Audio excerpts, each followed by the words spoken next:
Você sabe quanto realmente sobra para quem entrega sua comida depois de rodar o dia inteiro de moto? Um entregador de aplicativo mostrou o próprio extrato. No fim do mês, R$ 3.960 creditados na plataforma. Parece um salário e tanto. Agora vem o susto. O lucro real, depois de descontar combustível, manutenção e depreciação do veículo, foi de apenas R$ 755.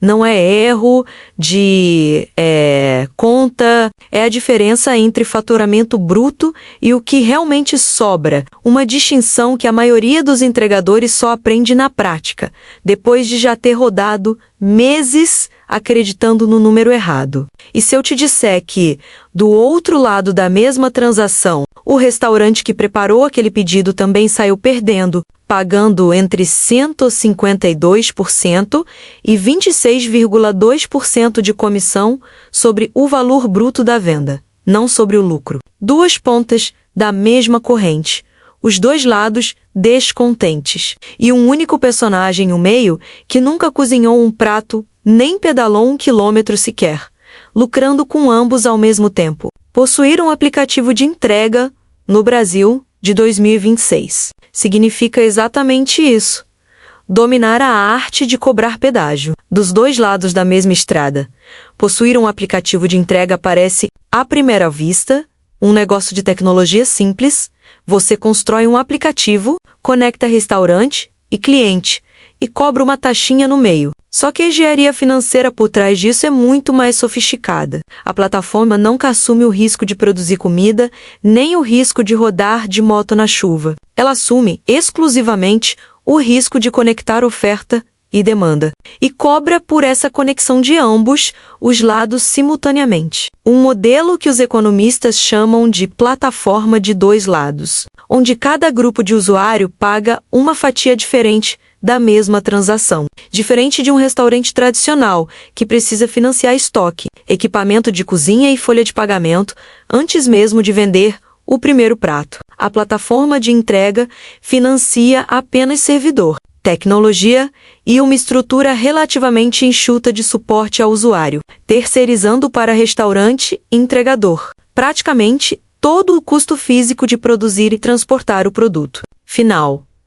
Por que a mesma empresa consegue cobrar comissão alta de quem vende comida e ainda reduzir o repasse de quem entrega? O faturamento de um aplicativo de entrega vem majoritariamente da soma dessas duas fontes de comissão, mais taxa de pagamento online de 3,2% a 3,5% por transação, mais mensalidade fixa cobrada de restaurantes que faturam acima de R$ 1.800 no mês.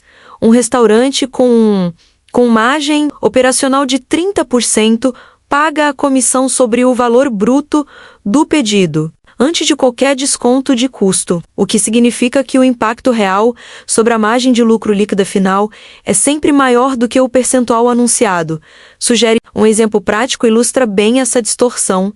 Num pedido de R$ 100, o restaurante pode perder entre R$ 15 e R$ 26 só de comissão. E ainda assim, precisa descontar ingrediente, embalagem, energia e mão de obra do valor restante, o que aperta a margem final a um número bem menor do que os R$ 74 a R$ 85 que sobraram depois da taxa da plataforma. O setor inteiro de food service movimentou 495 bilhões de reais no Brasil em 2025, segundo a Abrazel. E uma fatia crescente desse dinheiro passa primeiro pelo caixa da própria plataforma antes de chegar ao restaurante. Quanto de cada real pago no aplicativo nunca chega, de fato, em quem cozinhou ou entregou o pedido. A tributação de uma empresa de tecnologia de intermediação segue a estrutura padrão das sociedades de grande porte. Incidem o IRPJ e a CSLL sobre o eventual lucro líquido apurado, o PIS e a COFINS sobre o faturamento, ou receita bruta das comissões cobradas. E até o ICMS pode incidir de forma indireta sobre a estrutura de servidores, tecnologia e equipamentos que sustentam o aplicativo. Uma carga tributária que se soma ao próprio custo operacional de manter uma rede logística capaz de coordenar milhões de entregas simultâneas em centenas de cidades diferentes. Muitos entregadores tentando driblar exatamente essa engrenagem de comissão única. Passaram a rodar com 2 ou até 3 aplicativos concorrentes abertos ao mesmo tempo no celular, alternando entre plataformas conforme qual delas oferece o pedido mais vantajoso naquele minuto específico. Uma estratégia que pode aumentar o faturamento entre 20% e 35%, sem necessariamente aumentar as horas trabalhadas, mas que também exige gerenciar simultaneamente regras, taxas e algoritmos de comissão completamente diferentes entre si, diferente de uma rede de restaurantes física, que paga imposto sobre um número relativamente previsível de transações mensais. Uma plataforma de entrega recolhe tributos sobre milhões de microtransactions diárias, cada uma gerando a sua própria fração de PIS, COFINS e imposto de renda, um volume que exige uma estrutura fiscal e contábil quase tão sofisticada quanto a própria tecnologia de roteamento de pedidos. Essa complexidade tributária, somada à necessidade de operar em centenas de municípios com legislações locais diferentes, explica por que apenas um punhado de plataformas consegue realmente escalar nacionalmente, enquanto concorrentes regionais menores enfrentam dificuldade para replicar a mesma estrutura de conformidade fiscal em múltiplas cidades ao mesmo tempo. Poucos usuários do aplicativo sabem de um detalhe que revela o verdadeiro jogo dos bastidores desse negócio.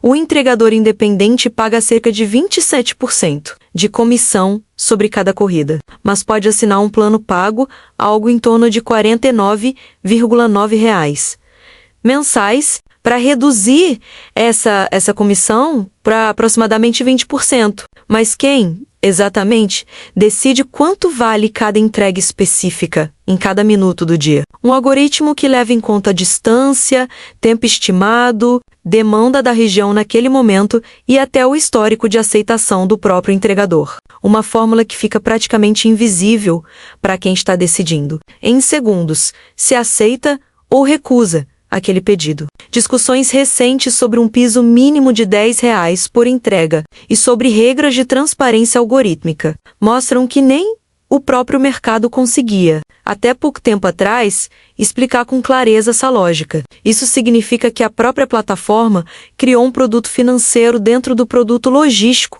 cobrando do trabalhador para que ele pague menos taxas sobre o próprio trabalho. Uma inversão em que quem já está na ponta mais frágil da cadeia ainda precisa desembolsar dinheiro adiantado, só para reduzir o desconto que sofre depois. Para quem fatura mais de R$ 2.000 por mês na plataforma, esse plano quase sempre compensa matematicamente, mas exige que o entregador já tenha caixa disponível para pagar a mensalidade, antes mesmo de saber, com certeza, quanto vai faturar naquele mês específico. É dinheiro burro correndo em círculo.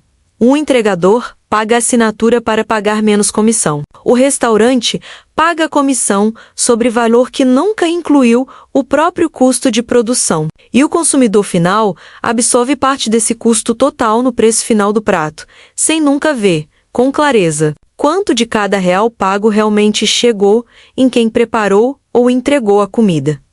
Ninguém consegue construir do zero o verdadeiro ativo por trás de um aplicativo de entrega em poucos meses. E esse ativo nunca foi a tecnologia do aplicativo em si, algo relativamente replicável hoje em dia. É a base de dados de comportamento de consumo, acumulada ao longo de anos. O relacionamento direto com milhões de restaurantes cadastrados. E o efeito de rede que torna a plataforma dominante cada vez mais difícil de abandonar, tanto para o restaurante quanto para o cliente, porque trocar de aplicativo significa recomeçar a visibilidade do zero. Essa exclusividade de escala, mais do que qualquer linha de código, é o que separa a plataforma líder de qualquer concorrente novo tentando entrar no mercado. Esse efeito de rede cria uma espécie de pedágio invisível, Quanto mais restaurantes e clientes já estão dentro da plataforma, mais caro fica. Em termos de oportunidade perdida, para qualquer um dos dois lados tentar sair.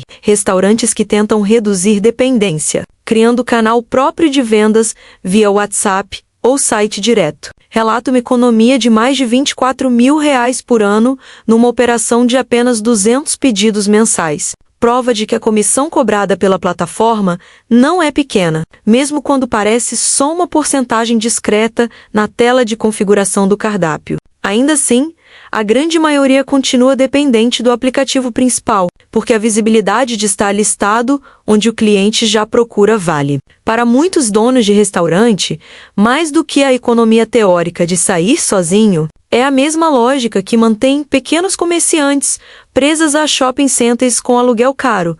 A localização, ou nesse caso, a visibilidade digital, vale mais do que o custo nominal cobrado por ela, pelo menos até um momento em que a margem fica tão apertada, que sair deixe de ser opção e passa a ser necessidade.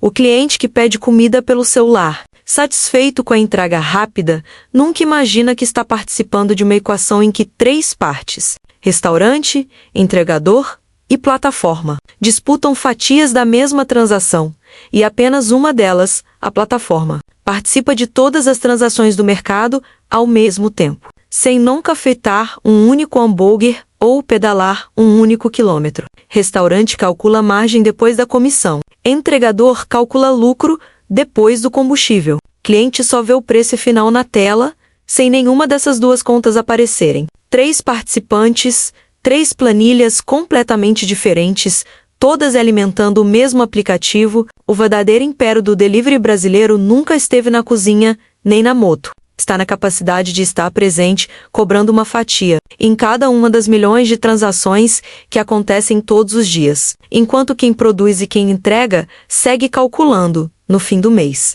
quanto realmente sobrou depois de tudo descontado.